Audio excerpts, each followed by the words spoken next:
Voltando aqui, segundo bloco aí da bate-papo com o escritor intelectual Juan Fernandes sobre o Lobolo. Papo, tem muita coisa para falar, nosso irmão tem muita coisa para falar.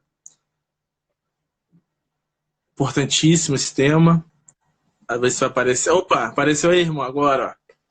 Eu tava indo devagarzinho, porque agora tem que compartilhar, sabe? Tem que fazer. Já precisou perder aquilo tudo? Aí eu fui, botei devagarzinho, compartilhar. Né? Porque agora aquela hora ali que eu fiquei até com medo. Falei, não vou perder, não. Acho que já tá no IGTV e tudo já, a primeira parte. Agora vamos pro segundo bloco. Agora que vai começar, né? Agora que vai começar o diálogo com o mundo contemporâneo, né? Isso. Ô, Jacques, você tá conseguindo me ouvir? A imagem tá boa? Como é que tá? Perfeito agora. A outra que no finalzinho, quando tava caindo, que aí já caiu, já tava mal. Agora tá perfeito, tô te ouvindo. E o pessoal, né? É bom que tá entrando o pessoal também, Ron, a gente vai conversando um pouco. Se tiver algum escutando bem ou mal, sempre dá um alô. Ó, do Juan tá legal, do Juan da Lombeco tá falhando, que a gente vai se ajustando aqui. Aí tá chegando a galera aí, Juan, tá vindo a galera aí que esse questionamento é importante, ó, de monogamia como se fosse a única forma legítima, endossada moralmente, eticamente pela sociedade, que não existe outras formas, né, que possa, né, nem questão de competir não, mas que existe, né, e deveriam ser respeitadas, minimamente falando, né, no mínimo é que é só o respeito, mas uma sociedade cristã, né, como eles chamam no paradigma da hipocrisia, né, como a Marimbani fala, né, o Ocidente tem essas hipocrisias, né, totalmente ética retórica, então já dá para esperar, a gente que já tem né, um pouco de leitura, já sabe como é que esperar do Ocidente, né, Juan? Não tem como já ser enganado. Mas que deveria ser, como você falou, ter papel intelectual de cientista é fazer uma análise, né, de atacar o hegemônico, né, e sufocar outras não, que existem, não vou deixar de existir, mas existem também, serem respeitadas e valorizadas, né?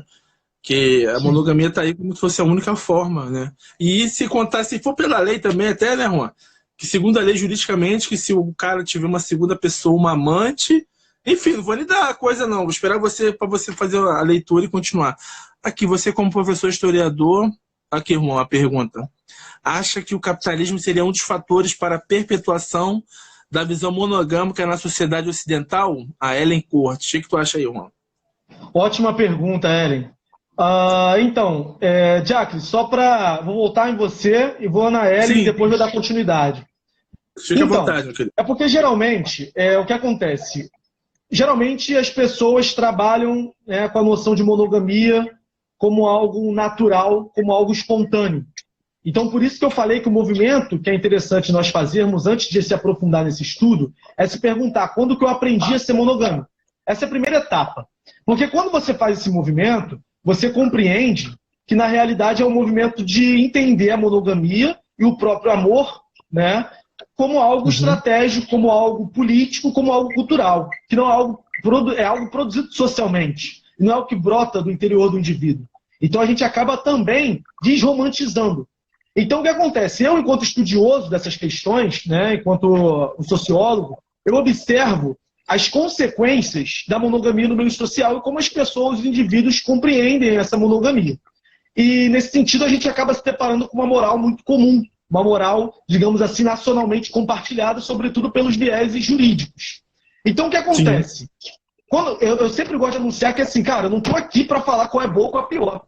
Eu estou aqui na realidade, porque quando você faz esse movimento, as pessoas te respondem, sabe como? Ah, não, eu sou monogâmico, não consigo ser outra coisa, mas respeito as outras relações e também peço que respeite a minha. Só que eu falo assim, olha só, cara. Eu vou continuar respeitando, eu só quero que, assim, você, minimamente, com uma pessoa que está num relacionamento hegemônico, reconheça os limites desse relacionamento. Ponto. Assim como o cristianismo. Ou por exemplo, a religião hegemônica no Brasil, o cristianismo. Se uma pessoa fala assim, eu gosto do discurso de tolerância, não gosto, acho pobre. Então a pessoa chega para mim e fala assim, eu sou tolerante. Então, eu sou tolerante é muito fraco, por quê? Porque a pessoa ela não tem uma atitude reflexiva em relação à prática hegemônica de sua religião. Então, ser tolerante não é o suficiente. Você tem que ter uma atitude contínua, reflexiva, crítica. Entende? Sim. Então, voltando. Agora, a resposta aí da Ellen. Ellen, eu diria que sim. E diria, sobretudo, a partir do estudo realizado pelo sociólogo inglês Anthony Giddens, que ele vai olhar para o Ocidente, e tem uma obra chamada Transformações da Intimidade. Já travando um pouco, né? Porque ela está falando aí. Dá uma travada aqui, dá uma travada, Juan. Para que ela que tá bem atenta aqui para não perder tua explanação sobre a pergunta dela, sobre a questão do capitalismo, monogamia, que como um casamento, né? Realmente parece que casou aí, né? Como verbo, né? A ética protestante, o espírito do capitalismo, né? A ética impulsionou, né? Eu tô travando ou melhorou?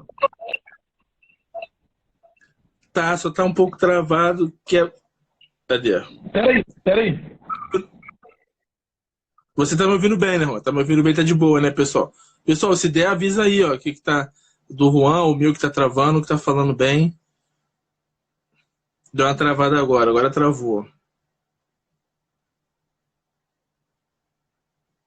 O meu tá travado aqui, o meu do Juan parece ele travado.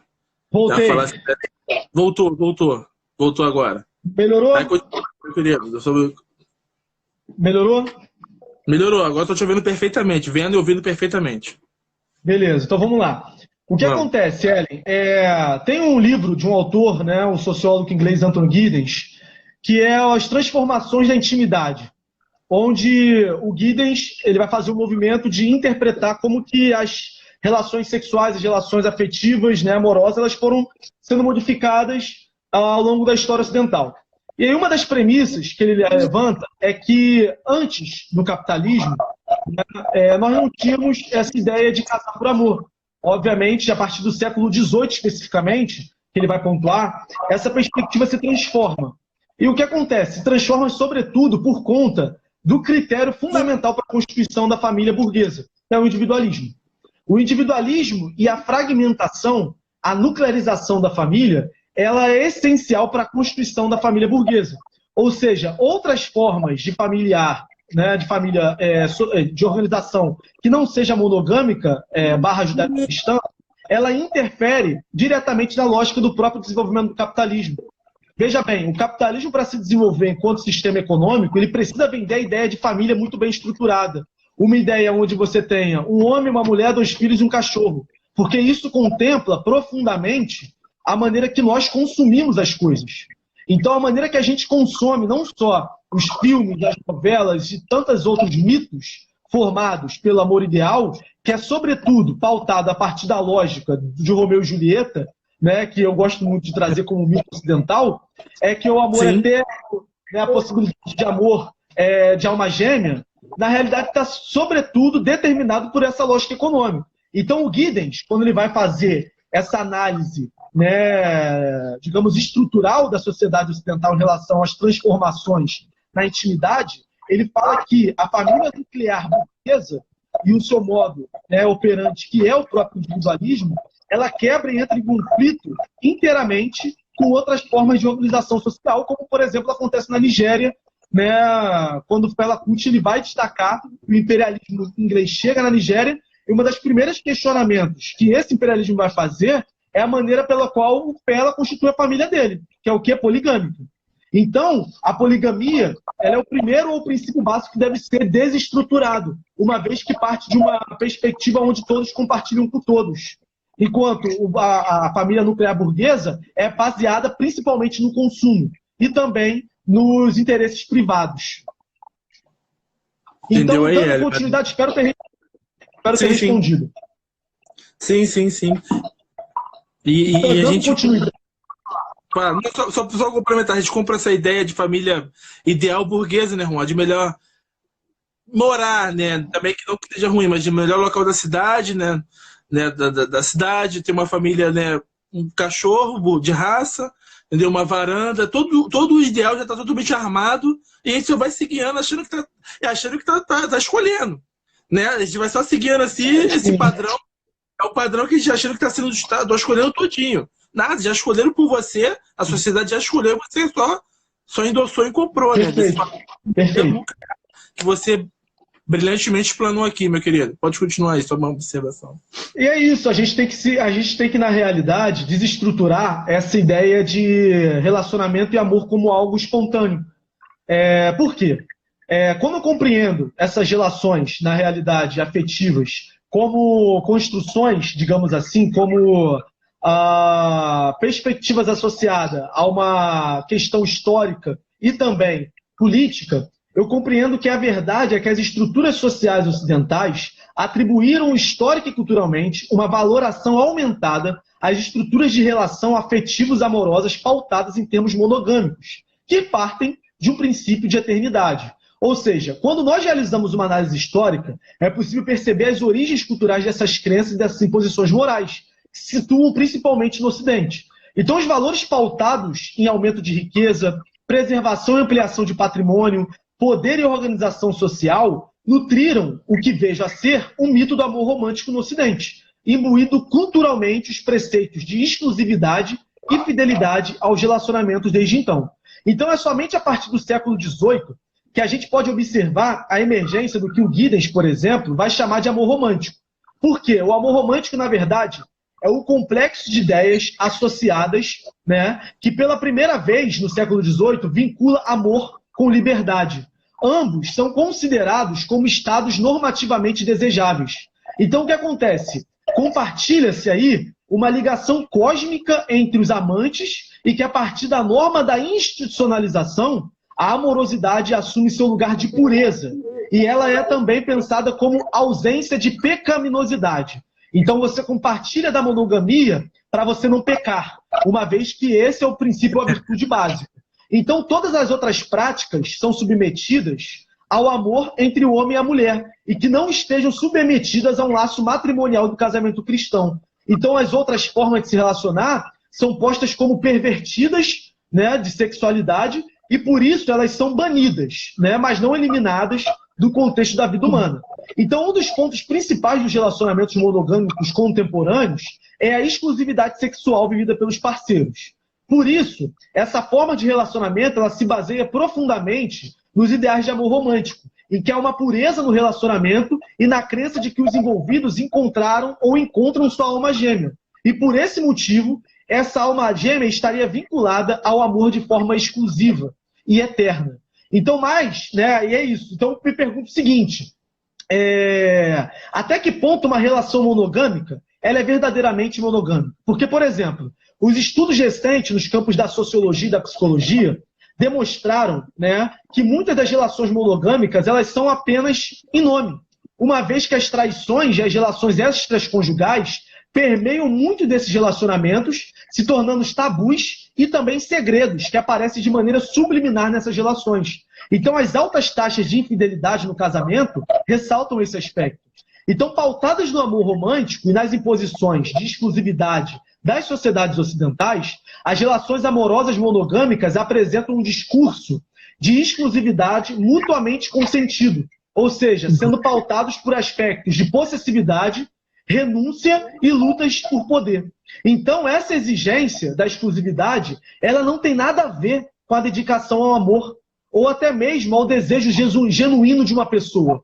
Ela é uma superexigência moral de controle do corpo, de higiene das relações sexuais e da transposição do prazer para o regime da propriedade privada. Ou seja, por esse motivo, nós podemos compreender que, mais do que um relacionamento baseado no compromisso real entre os pares, né, a relação monogâmica ela é permeada pela culpa, pelo medo, pela enganação e pela inibição do prazer. Ou seja, a monogamia e o amor romântico é um discurso, em boa parte, hipócrita sobre as dimensões das relações amorosas, tendo em vista que mesmo em relações monogâmicas pode acontecer de ambas as partes se apaixonarem por alguém fora da relação. E mais que isso, essas paixões elas são chamadas, por incrível que pareça, né, como extraconjugais. Ou seja, entende-se que ela vai acontecer. Entende-se que a traição ou a infidelidade, ela na realidade, a priori, ela já existe. Ela já está relacionada a esse aspecto de exclusividade do relacionamento. Entende? Então, o que acontece? Além desses fatores, né, de exclusividade e de possessividade, a gente tem um outro sentimento que está intrinsecamente, que está associado à monogamia, que é o ciúme. O ciúme, eu não chamo só de ciúme, tá? Eu chamo de ciúme romantizado. Porque o ciúme, na nossa sociedade doentia, ele é romantizado. Ou seja, se a gente entende que os sentimentos são tributários das relações sociais e do contexto cultural em que eles emergem, então o ciúme só faz sentido se a gente pensar ele à luz do parentesco da família ocidental, da maneira que nos relacionamos amorosamente no Ocidente. Então o ciúme ele não é um sentimento universal e natural, uma decorrência espontânea de exigência, de exclusividade sobre aqueles a quem amamos. Na verdade, o ciúme, a sua eclosão, o seu surgimento, é pautado por regras de relacionamento, que torna legítimo e esperado em relações que são governadas por expectativas de reciprocidade e de exclusividade. Ou seja, essa expectativa condena outros modelos de relacionamento no qual a regra é compartilhar o seu parceiro ou sua parceira com o outro. Sim. Ou seja, a exemplo dos modelos de relação de poliginia, né, e poliandria, como a gente vai ver mais à frente, a gente verifica que a noção de ciúme não existe. A noção de ciúme não faz sentido. Ou seja, mais uma vez, quero salientar que a construção de ciúme é vista como uma emoção social e complexa que resulta de diferentes padrões de reação, mas que ainda assim a gente pode verificar algumas fases gerais. E aí eu sistematizaria, né, a relação do ciúme em duas questões, dois aspectos. A primeira há uma ideia, né, de envolvimento real ou imaginário do parceiro com uma outra pessoa fora do seu relacionamento primário. Essa é a primeira forma de sentir ciúme, certo? Que a gente mais observa. A segunda forma é que o relacionamento ele deve ser considerado valioso e importante na vida da pessoa, a tal ponto de assumir o centro da vida da pessoa. Então a pessoa se coloca como dependente dessa relação. E o ciúme provém também disso. Então, a partir desses dois fatores, a gente identifica aspectos mais gerais. Como, por exemplo, o ciúme ele acaba sendo parte de um rival ou uma pessoa imaginária que está ali cobiçando a sua mulher ou o seu homem. Sim. E também incita a reação frente a uma ameaça. Ou seja, eu tenho uma ameaça e eu tenho que solucionar essa ameaça. Ou, por outro lado, nós podemos observar que o ciúme vem do risco de você perder o seu grande amor. Ou seja, a partir dessas exposições, o que nós podemos verificar? Nós podemos verificar, se fizermos uma pesquisa básica, que a principal razão para a morte, né, em escala cada vez mais crescente de mulheres no Brasil está associada, né, ao ciúme do parceiro. Então você vai observar que uma das alegações que os homens dão para dizer que matou a sua esposa é, primeiro, se sentir ameaçado, ou ele mata a esposa, ou ele mata a pessoa que estava com a esposa, que geralmente acontece. Então ele se sente ameaçado por essa terceira pessoa, e também essa pessoa é centralidade, é que dá orientação, na realidade, para o relacionamento ou para a vida da pessoa. Então o ciúme, no nosso caso, é um ciúme romantizado, sabe por quê? Porque é bonito sentir. Se você não sente ciúme pela pessoa que você ama, você não ama. Se você não sente ciúme, você não presta atenção na pessoa amada. Se você não sente, então o ciúme acaba sendo algo romantizado. Então um parceiro fala para você assim: poxa, amor, você não sente ciúme de mim, então você não me ama. Poxa, amor, você não tem ciúme, né? Então, na verdade, você não tem mais nada por mim. Então o ciúme ele acaba sendo, na realidade, algo a ser cultivado dentro da relação monogâmica. Agora, a Ellen aí, não foi a Ellen, foi a Sheila. A Sheila colocou que o ciúme acontece em outras relações. De fato, na minha pesquisa, a gente consegue entender o que acontece. Só que veja bem, Sheila, é diferente por quê? Porque uma vez que o ciúme na relação monogâmica ele é romantizado, na verdade que o ciúme na relação monogâmica ele é contemplado, ele é, digamos, substancial para você reestabelecer uma relação monogâmica, nas relações não monogâmicas ele existe, mas as pessoas procuram confrontá-lo. As pessoas procuram encará-lo e interpretá-lo de maneira crítica, para, portanto, tentar bani-lo do relacionamento, porque entendem que o ciúme faz mal. Faz mal principalmente à saúde mental dos indivíduos envolvidos dentro da relação não monogâmica. Então não é que não haja existência de ciúme, há o ciúme. Só que eles desenvolvem características ou ferramentas para não sentir ou para inibir esse ciúme. Então é diferente. Na relação monogâmica, não. O ciúme é visto como bonito. Então, Jaque, a partir do que foi exposto, para sistematizarmos assim, quais seriam de modo mais geral as características, né, do amor romântico dos seus enunciados, o que nós podemos observar? Eu observo aí, a partir das pesquisas sociológicas, né, recentes, 6 características, né, no amor romântico. 6 ideais. O primeiro é o seguinte: só é possível amar uma pessoa de cada vez. Esse é o primeiro enunciado básico da monogamia. O segundo é que quem ama não sente tesão por mais ninguém. Uma outra farsa, que nós já demonstramos por quê. A terceira, o amado, né, ou a pessoa amada, ela é a única fonte do interesse do outro. Como na realidade a gente sabe que não, como também foi demonstrado. A quarta é, quem ama sente desejo sexual pela mesma pessoa a vida inteira. Uma outra farsa. Principalmente pelo fato de que as pessoas, já viu as pessoas romantizando o seguinte, é muito engraçado, né? As pessoas romantizam assim, caramba, o meu tio e minha avó, eles ficaram, né, a vida toda juntos, meu avô e minha avó, meu tio e minha tia, eu quero ter isso. Mas na realidade, esse casamento, a vida inteira, ela é impregnada de traição, ela é impregnada de abusos, ela é impregnada de vários fatores que corroem a saúde mental desses indivíduos inseridos dentro desse relacionamento. E que, na maioria dos casos, contemplam principalmente a figura do masculino, que é a figura paterna, quando na realidade, o que eu verifico? É meu tio e meu avô que está indo para o bar, que se esfrega com outras pessoas na rua, e é bonito isso. Ah lá, olha que fofinho. Mas a mulher, na realidade, não. Ela fica em casa e aí a gente acha isso bonito, porque a gente vê de longe. Mas quando a gente faz investigações mais minuciosas, a gente verifica que não é possível, né, amar ou sentir desejo sexual por alguém a vida inteira. A eternidade no amor é uma farsa, tá?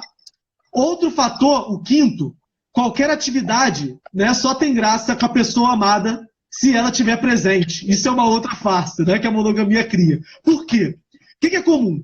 Vamos lá, Jacqueline. Eu falo com você assim, irmão, vamos tomar uma cerveja. Ah, eu tô te esperando. Lá naquela birosca de lei, aí você chega com quem? Com sua esposa.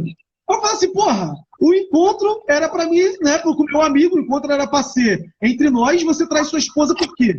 A mesma coisa acontece com a mulher. Ela tem que necessariamente levar o marido para onde for, por quê? Porque há uma ideia de que se um sair sem o outro, tem uma desconfiança. Há alguma coisa no ar. E essa coisa no ar acaba criando insegurança entre as partes. Ou seja, na monogamia, nós temos a ideia de qualquer atividade só tem graça se a pessoa amada estiver presente. Então, o último fator que nós podemos contemplar dessa sistematização é que todos devem encontrar um dia a pessoa certa.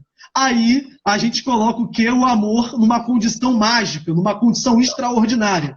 Como se tivéssemos a possibilidade de procurar o nosso amor que a gente tanto espera. Então a gente tem esse discurso, né? Não, um dia eu vou encontrar, eu vou persistir tanto que eu vou encontrar a minha vida. E aí, esse seria o último traço característico, digamos assim, dessa tal monogamia. Então eu tentei, de um modo muito resumido, dissecar o que seria a monogamia ocidental moderna. Sim, sim.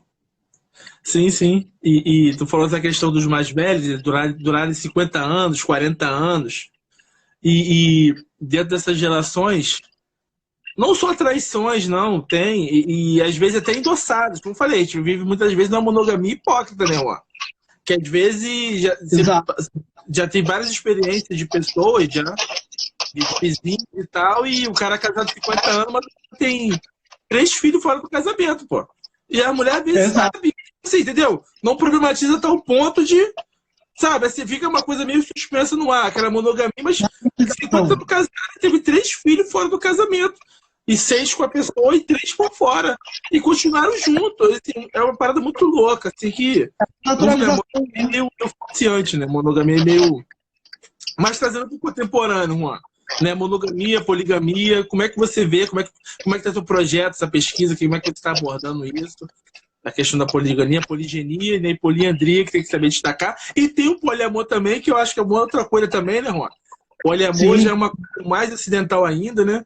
Eu sempre falo que o poliamor não tem uma estrutura definida, não tem uma força mais cultural no sentido mais anterior, né? No sentido, não tem uma base, né, mais anterior, né? O poliamor. como a poligamia é casamento, você fala poligamia tem que estar casado, literalmente assumido, tem que saber a distinção, fazer essa distinção. Então, antes da gente pontuar, né, digamos assim, as relações que procuram superar a monogamia, né, e sua centralidade nos dias de hoje, ou seja, que procuram superar o ideal de amor romântico ocidental, é importante destacar que a gente tem uma gama de possibilidades, né? Só que é aquilo, a gente na realidade desconhece muito pouco. Só que eu queria destacar o seguinte, eu estava conversando inclusive com o Macaulay hoje sobre isso, né? A discussão ou o debate que se tem sobre identidade. E assim, o conceito de identidade que eu dialogo bastante é que alguns autores pós-coloniais, como por exemplo o próprio Fanon, o Bembe, o Stuart Hall, o Paul Gilroy, né, que são autores que têm um conflito, né, como por exemplo com outras teorias, mas que são autores pretos importantíssimos para pensar a noção de identidade no mundo contemporâneo. Então assim, o que eu entendo como identidade? Porque para mim assumir uma relação monogâmica, poligâmica, poliamorosa, seja qual for, é um princípio de identidade. Isso é sem dúvidas, né? Mas então, a identidade, seja ela relacionada ao relacionamento, seja ela como a pessoa se define em termos amorosos, elas não podem ser compreendidas como essencialistas, né? Mas como algo estratégico, como algo processual e posicional. Ou seja, a concepção de identidade ela tem que ser encarada como não algo unificado, mas como algo que é muito fragmentado, fraturado. Ou seja, a todo momento os indivíduos eles estão negociando suas singularidades e, ao mesmo tempo, multiplicando, né, e construindo seus discursos em torno das práticas e posições que eles, na realidade, assumem para si. Então, o que acontece? Essa perspectiva ela nos ajuda a refletir sobre identidade e diferença. Ou seja, se a gente pensa a identidade a partir da diferença, significa dizer que a linguagem ela é um processo fundamental para a diferenciação entre as identidades. Então, eu estou falando isso para quê? Porque a identidade ela é criada a partir da linguagem, ela é criada a partir da diferença. Então, por isso que elas não são essenciais e muito menos naturais. Elas são produzidas culturalmente, socialmente. Então, a gente verifica que as pessoas se identificam o quê? Para se distanciar das outras. Se há um distanciamento e se há uma diferenciação na produção de identidade, temos o quê? Relações de poder. Temos o quê? Relações hierárquicas. Então, no meu campo, eu observo como que as pessoas se constituem em termos de relacionamento e, ao mesmo tempo, como que elas procuram se distinguir uma das outras. Posto isso, nós vamos falar das relações monogâmicas das relações não monogâmicas consensuais, que são várias. De maneira geral, procuram romper com o modelo tradicional de relacionamento conjugal e abre uma série de questionamentos sobre os limites e sobre as fragilidades do modelo monogâmico tradicional, além de também mostrar a violência que esses modelos tradicionais e normativos de relacionamento podem produzir. Então, quais seriam os modelos possíveis de relações não monogâmicas no contemporâneo? Vou começar pelas que eu venho observando, tá? A primeira são as relações livre, ou RLI, né, ou amor livre, que são geralmente ligadas às perspectivas mais anárquicas, né, que seriam relações não pautadas na obrigatoriedade do estabelecimento de vínculos afetivos amorosos e sexuais. Essa é a primeira relação possível, tá? Ou seja, o amor livre são geralmente, né, associadas à perspectiva de anarquia e são pautadas não pela obrigatoriedade de laço social. Pelo contrário, né, pauta-se pela não cobrança e pela não coerção de qualquer vínculo. O segundo seria o relacionamento aberto, ou RA, que é entendido como uma relação, né, inicialmente monogâmica, que abriu espaço para ambas as partes, para ambos os parceiros, se relacionarem com outras pessoas, mas não estabelecendo vínculos afetivos amorosos mais profundos. Ou seja, se resume, muitas das vezes, a liberdade de ter relações sexuais com terceiros, para fora da relação. A terceira seria a poligamia, apontada como uma prática de conjugalidade culturalmente localizada, em que o homem ou a mulher pode ter vários parceiros, não havendo necessariamente consensualidade e a liberdade efetiva entre todas as partes. Ou seja, a poligamia é associada tradicionalmente às sociedades ameríndias, africanas e muçulmanas. e pressupõe, né, uma assimetria de gênero, ou seja, é um único polígamo em cada relação. Tanto uma mulher com vários homens, tanto o homem com várias mulheres. Ou seja, a poligamia, ela pode se constituir de duas formas, tá? Ela pode ser a poliginia, que é a forma de poligamia em que o homem possui duas ou mais esposas, ou a poliandria, a união em que uma só mulher é ligada a dois ou mais maridos ao mesmo tempo. De modo geral, a poligamia é uma forma de casamento que tende a ser sobre construção familiar, no contexto de uma tradição grupal, com foco em cumprir um propósito comum, com foco em cumprir uma reciprocidade de redes de relação. Então, o que acontece? Tanto a poliginia quanto a poliandria são modelos poligâmicos que remetem a uma prática unilateral e que apenas um dos sexos tem o direito de nutrir mais de um parceiro. Então, eles baseiam-se, por vezes, numa cosmovisão e também numa ancestralidade. Ou seja, o casamento poligâmico ele é historicamente ancorado em alianças coletivas e responde e se relaciona com essa realidade social, né, de modo recíproco. Em quarto lugar, nós poderíamos destacar as práticas de swing, né, que prevê relações sexuais com mais de uma pessoa, geralmente apontado como problemáticas. Por quê? Porque se tratam de relações restritas à liberdade sexual, já que o afeto permanece na célula do casal monogâmico. Ou seja, do ponto de vista amoroso, os swingers, né, aqueles que praticam o swing, eles afirmam-se monogâmicos. Então há, portanto, uma ambiguidade. Há uma ambiguidade no sentido de você se pensar monogâmico, mas ao mesmo tempo você compartilhar, né, essa relação com outra pessoa de fora. O que ocorre também entre os praticantes de relacionamento aberto, uma vez que, em geral, eles percebem uma única relação possível no final.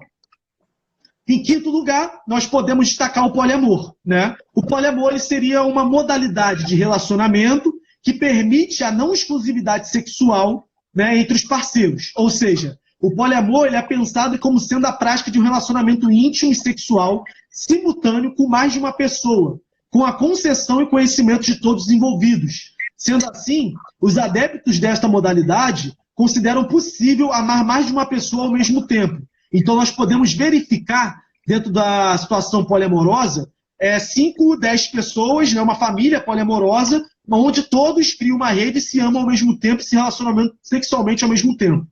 Então, eu diria que portanto, fundamental desconstruir a ideia, né? Assim, porque mediante esses exemplos que eu dei já, a gente tem que desconstruir a ideia de que a relação monogâmica é a única ou verdadeira forma de amar. Assim como não existe uma verdadeira forma de constituir família, visto que a definição de família é submetida a um modelo social de opressão e de dominação ocidental. Ou seja, não que não haja qualquer problema na vivência monogâmica, mas é fundamental reconhecer os seus limites, é fundamental reconhecer o jogo de força que a monogamia se coloca e se submete. Os relacionamentos heterossexuais monogâmicos, ditos eternos, são tidos como norma. E todos que não seguem essa cartilha são marginalizados. Então, por isso que eu apresentei, para as pessoas não falar que nunca vi outras possibilidades. Temos aí 6 possibilidades contrárias, né? A Sheila Suzane botou aqui. Gente, swing é considerado em relação, eu achava que era só brincadeira de gente adulta. Tava rindo aqui por causa do comentário aqui dela que foi interessante, né? Swing.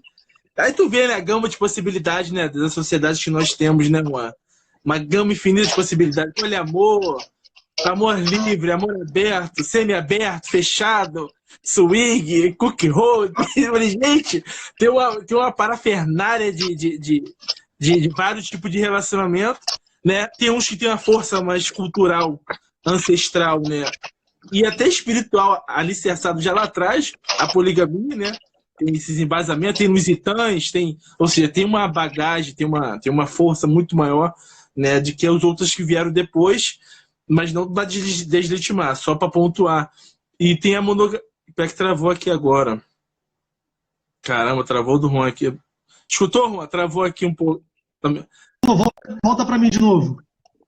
Travou. Não, eu tava falando da questão da multiplicidade de relações que nós temos, né? De amor livre, amor amor aberto, até brinco, né? Semi-aberto, fechado, amor anárquico, amor livre, as pessoas vão, né, categorizando, e tem essas relações que você pontuou aí brilhantemente. E eu falo que a poligamia ela tem uma força cultural muito grande, no sentido de ancestral e cultural, né? Você falou africana, islâmica, ameríndia, né? Que já tem uma coisa que sempre, quase que desde que o mundo é mundo, né? Praticamente existiu, já existia, que também é um rearranjo social, né, Juan? Porque a poligamia ela trata muito a questão da densidade demográfica. É sempre bom pontuar essas questões. Como o coletivo e a comunidade, ninguém no sentido de ficar sozinho, automaticamente vai ter que ter um rearranjo, uma harmonização de densidade demográfica entre homens e mulheres para, né, ter uma família, uma questão, coisa que a monogamia não dá conta. Entendeu? O recorte ficou pequeno, não deu conta. Então, o que a comunidade acha melhor? Vamos fazer esse rearranjo. Eu tracei, por exemplo, do Quilombo dos Palmares, que possivelmente, com certeza, alguns historiadores falavam que era poliândrico, ou seja, uma mulher era casada, se relacionava com 3 ou 2 mais palmarinos dentro, porque a densidade demográfica era muito maior. Então, é nesses casos que teve e existiu, pode ser exclusivo, mas existiu. Palmares foi um exemplo, né? Existia muito mais homens do que mulheres. Então, tive que haver esse encaixe ali social, né? E voltando então à questão da pesquisa, poligamia. Agora, Juan, assim, como é que eu posso explicar? Dentro a monogamia, né? Você está criticando até essa questão. Eu parto da concepção que, tipo assim, antes eu via que achava que não poderia existir pessoas, principalmente homens. Mas acredito que sim, acredito que deve ter também homens que sejam esse monogâmico. Acredito que não, sabe? Como é que eu posso explicar? Achar que nem todos não, né? Mas como você falou, como das ciências sociais, não. A gente não pode debater só indivíduos, tem que debater grupos, né? E suas orquestrações, né? Debater sempre a maioria. Não pode pegar casos isolados, soltos e, né, achar que, igual a menina falou, né? Você concorda comigo também nesse ponto, da questão da monogamia? Que existe, que tem casos que são verdadeiros, sinceros. Sim, eu concordo.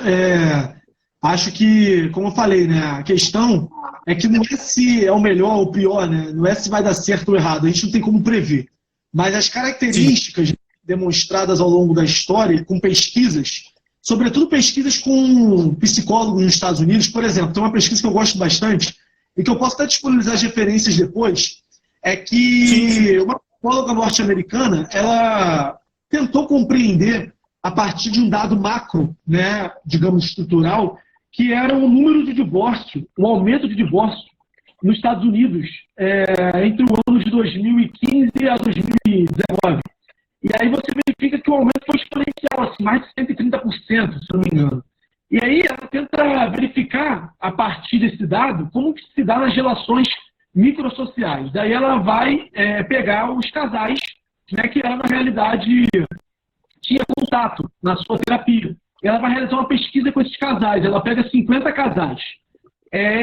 Com esses 50 casais, o que ela verifica? Ela verifica que uma questão comum é que o amor, na realidade, entre o casal, ele tinha um tempo de perecimento. Ou seja, o amor ele era interpretado como algo espontâneo, algo que surgia e brotava do íntimo do indivíduo, algo mágico, algo romântico. E aí, os indivíduos não entendiam do porquê esse algo romântico se desmoronava, por exemplo, depois de 2 anos ou um ano de relação. Não entendiam por que isso acabava, não entendiam por que ele não sentia tanta atração pela pessoa.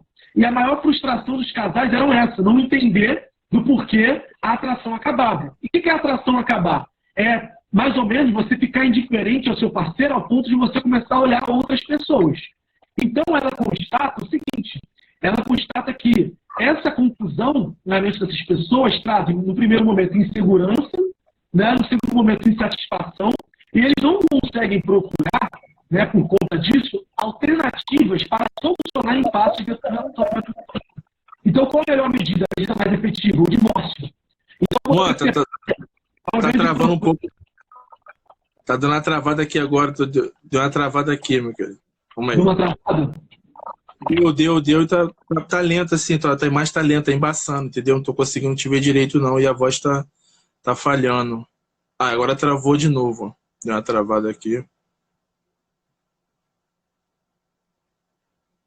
Ver se vai voltar aqui, nosso irmão Juan. explanando brilhantemente Lobolo, conjugalidades, relações, como aí. Acho que agora voltou, hein? Voltou bem. Voltei? Voltou. Agora tá show de bola. Da questão da psicóloga, ela fez pesquisa e os casais começaram... Então, aí ela começa a perceber que eles, por conta desse impasse, de não entender por qual razão, né, o amor, digamos assim, acaba, o amor teria, então, um tempo, de fato, para se esgotar, e não entender também o que é ou como constitui o amor, faz com que esses indivíduos, por conta das insatisfações dentro das suas relações, não procurem alternativas, né, para complementar ou alternativas que não sejam monogamia. Então, qual a melhor solução? A melhor solução é o divórcio. Então, por isso, ela justifica que um dos fatores para o crescimento de divórcio numa determinada cidade, se eu não me engano, Washington, nos Estados Unidos, é exatamente o fato dos indivíduos não compreenderem criticamente a ideia de amor romântico que ele pode também acarretar, né, dentro das noções, por exemplo, de se pensar a própria relação. Então, ela fala que quando sugeria, por exemplo, para os casais, eles sugeriam assim, por que vocês acham, né, de englobar uma outra pessoa, o que vocês acham, enfim, de incorporar, né, em alguma medida, formas de relações que não a monogâmica. Eles se sentiam confrontados, eles se sentiam, em alguma medida, pasmos, assim, eles não conseguiam pensar nessa possibilidade. E por não pensarem nessa possibilidade, era melhor terminar, era melhor divorciar do que aceitar outra possibilidade de relacionamento. Era melhor trair do que ser honesto no sentido de procurar outra possibilidade que contemplasse, né, aquilo que a monogamia não contempla. Então ela fala que esse é um dos resultados do amor romântico na vida desses indivíduos. Pô, show de bola isso aí, porque eu vi um texto, eu leio muito texto nós, o que nós queremos para mim, que eu quero para minhas irmãs, algo parecido com isso, de uma norte-americana que fala dessa questão de poligamia, no sentido de outra forma de relação para desafiar as estruturas. E ela fala de compartilhamento, né, que a palavra acho que é interessante essa, compartilhar, que a gente se compartilha a todo momento, né? Ela fala de uma pessoa que tem 3 amigos, uma mãe que tem 3 filhos, uma mãe vai ter que se compartilhar entre os 3, né? Vai ter que o amor vai ter que ser dela pelos 3. Então ela traz essa forma de relação de compartilhamento para dentro de uma relação socioafetiva, né? Dizendo que para desafiar as estruturas que às vezes encarceram até nós próprios, né? Como achando que não está, né? Dessa questão das relações. Vê o pessoal tem mais pergunta aí. A Afrodita entrou aí, Juan. Afrodita, Renato Gama. Renato. Um abraço. Renato, e aí, gente, temos perguntas, temos questões. O que vocês têm para mim? Tem. Renato aí, referência da psicologia, tem o pessoal aqui. Se quiser umas perguntas aí, pode mandar. Bolo, conjugalidade, relações afetivas, sociais, na contemporaneidade aí com o nosso Juan. Bom, é isso, querido. Se quiser falar alguma coisa, fazer umas observações, pode ficar à vontade aí. A aula foi maravilhosa, meu irmão. Aprendi muito contigo. Só fazer, já que a gente não tem uma pergunta, né, para não se alongar tanto, fazer umas considerações finais assim, que eu acho que é muito importante a gente perceber nossas emoções, né, e os conceitos emotivos, como, por exemplo, paixão e amor, como algo estratégico, né, como algo processual, e como algo principalmente político, fruto de relações sociais e negociações, que não são espontâneos, que não são biológicos ou fisiológicos, tal como somos ensinados a pensar dentro da etnopsicologia ocidental. Tem uma autora muito interessante, que é a Catherine Lutz, né? Ela é uma branca honesta, né? Que ela, na realidade, faz uma pesquisa muito interessante de sistematizar como que foi fundamentada, dentro do Ocidente, uma espécie de etnopsicologia ocidental. Ou seja, essa etnopsicologia é o quê? Né? É, na verdade, discursos psicobiologizantes sobre as emoções. Então, ela vai falar que nós temos 3 características básicas, né? Nós temos a característica essencialista, que é pensar as emoções como algo de essência, como algo que eu herdo, como algo espontâneo, né? Como algo que, na realidade, digamos assim, está para além das minhas condições de escolha, e como se também fosse algo universal. Então ela vai falar que isso na realidade vem, sabe de quem? De uma grande influência que é o Freud. O Freud, quando pensa o Édipo, ele vai pensar o Édipo como universal. Então tem uma galera que defende até o Édipo africano, que eu acho uma loucura do caralho. Assim. Eu também acho. Então, tipo assim, ela vai falar que essa corrente ela é mais proeminente dentro do pensamento ocidental, que faz com que a gente pense que uma pessoa japonesa, uma pessoa africana, uma pessoa europeia, pense o amor ou pense a paixão da mesma forma e sintam da mesma forma, quando na realidade não. São construções culturais completamente diferentes e não são uniformes. Então, essa perspectiva essencialista, por exemplo, do ciúme, do amor, da felicidade, da alegria, enfim, na realidade, são diferentes de acordo com o contexto cultural no qual nós estamos inseridos. Então, as emoções, elas não podem ter essa perspectiva universal e essencialista, entende? Então, acho que é importante a gente pensar ela criticamente. E criticamente pensar as emoções é pensar como? Pensar ela de uma perspectiva relativista, ou seja, comparando os diferentes contextos e verificando como que, por exemplo, o amor no contexto caribenho, o amor no contexto de povos Ifaluke, né, da Austrália, ele pode, na verdade, contribuir para que eu consiga repensar o meu amor aqui no Ocidente. Então, assim, essas alternativas, né, esse relativismo, talvez, que possa nos oferecer diferentes pontos de vistas, né, mas, ao mesmo tempo, a gente tem que verificar como que as emoções aqui no Ocidente, ela, na realidade, tem que ser pensada como relações de poder, tal como eu fiz aqui com o exercício de pensar a monogamia.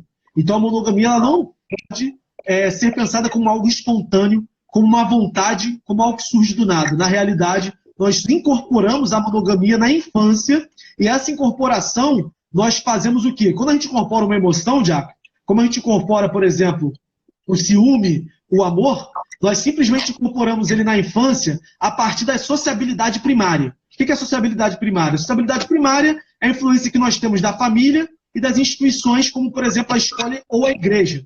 Então, essa sociabilidade faz com que a gente incorpore as emoções, né, e incorpore e faça ligações delas com um contexto social específico. Então, por exemplo, quando a gente fala do luto, né, é muito feio, né, você chegar, por exemplo, no enterro de vermelho, de qualquer outra cor. Ou seja, o luto ele tem um aspecto social. Se você não respeita esse aspecto social, como, por exemplo, a cor, como, por exemplo, chorar no luto, como expressar seu sentimento de dor, você, na realidade, pode ser mal interpretado. Então, você tem que, na realidade, negociar as emoções. Então, mais uma vez, as emoções elas devem ser encaradas como aspectos, né, socialmente produzidos e como bens, digamos assim, negociáveis entre os indivíduos que perpassam relações hierárquicas de poder. E a monogamia não seria diferente. A monogamia é uma instituição que, a partir do século XVIII, sofre uma intervenção, né, principalmente da ideia de individualismo e que se pauta pelo amor romântico, a ideia de liberdade. Então, a monogamia ela é uma instituição predominantemente liberal burguesa que se fundamenta nos nossos ideais até os dias de hoje e que se fundamenta na nossa realidade social. Perfeito, irmão. Só vou deixar aqui acho que o nome do texto me lembra eu, você e nós. O que eu quero para mim e o que eu quero para minhas irmãs, né? Sobre conjugalidade e poliparceria, que é um texto. Se alguém quiser, depois manda o WhatsApp, tem um link aqui no perfil. Depois eu vou até te mandar, irmão. Não sei se você tem ele, vou te mandar. Muito maneiro o texto. Que fala sobre conjugalidade também. Muito interessante. De uma norte-americana, de uma mulher preta, que escreveu esse texto. Eu acho o texto assim, com uma delicadeza, assim, que eu fico, caraca, mano. Show de bola. Livro do Juan. Juan, assim que lançar, tu me avisa também. Que eu quero botar ele disponível na Numbeco também. Com certeza vai ter, irmão. Entendeu? Quando lançar, não lançou ainda. Vou estar travando aqui de novo. Tá me escutando, Juan? Travou. Cadê? Deixa eu voltar.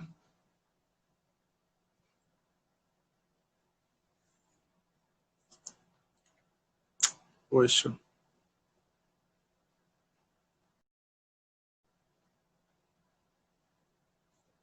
Cadê? Opa, aí, Juan caiu. Cadê? Saiu, caiu. Sheila, depois tu tem um link aqui no perfil, na bio. Tem um link, depois manda um WhatsApp. O subtítulo que eu me lembro, que eu quero para mim, que eu quero para minhas irmãs, Fala sobre coparceria e conjugalidade. Pô, eu queria encerrar com o Juan, mas não vai dar. Mas eu vou encerrar. Cadê? Ele voltou aqui rapidinho. Cadê? Ele tá voltando. Deixa ele tá voltando. Aí tu manda, tem um link aqui na bio. Aí manda o WhatsApp que eu mando esse texto, que é um texto muito poderoso, muito potente e muito sensível, né, do que essa mulher escreveu. Juan, tava falando aqui do seu livro também, falei antes do texto do livro. Quando lançar, não tem previsão essa pandemia, né, irmão? Essa pandemia aí quebrou geral, né? Eu quero, depois que lançar, eu entrar em contato com a editora, que eu vou botar exemplares disponíveis aqui para fazer a divulgação também do material. Então, coisa linda. Coisa linda.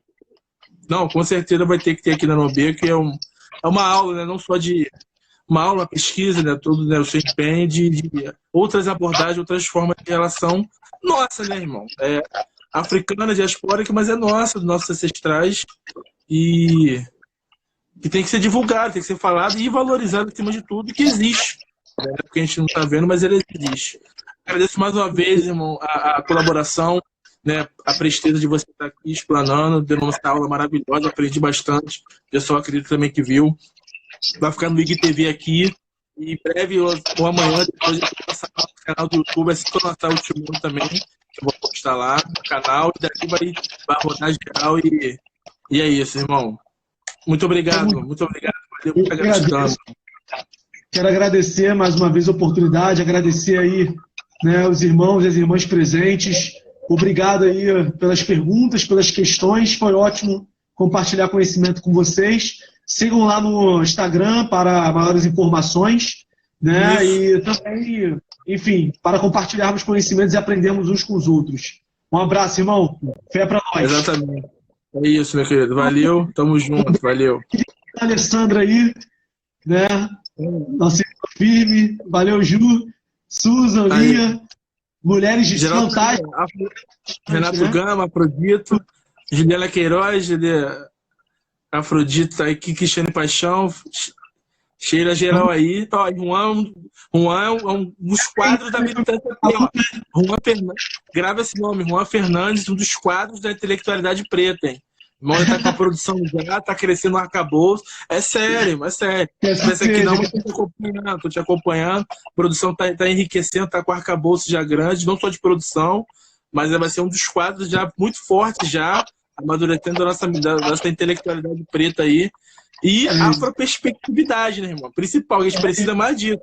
Com a afroperspectividade e a afroperspectividade lado a lado. Mas é isso, meu querido. Tamo junto. Só para aproveitar, para além do livro, né, como o Jacqueline falou, quem quiser ter acesso, eu tenho 14 artigos publicados, tá? Então, assim, 14 trabalhos aí de múltiplos temas, desde a cultura hip hop, né, até sociologia do trabalho, enfim. Então, quem quiser acompanhar meu trabalho, só botar a falar igual ultimamente a galera tem falado aí, né, Jacqueline? Bota lá no Google. Não fala isso, não. Não, só seguir o Juan Fernandes aí, ó. Tem aqui, vou marcar ele aqui, só seguir o Juan, trocar ideia e acompanhar, porque ele vai ser um dos quadros aí fundamental aí nessa geração de intelectuais pretos aí, com a afroperspectiva aí juntinho com ele. É isso, meu querido. Então,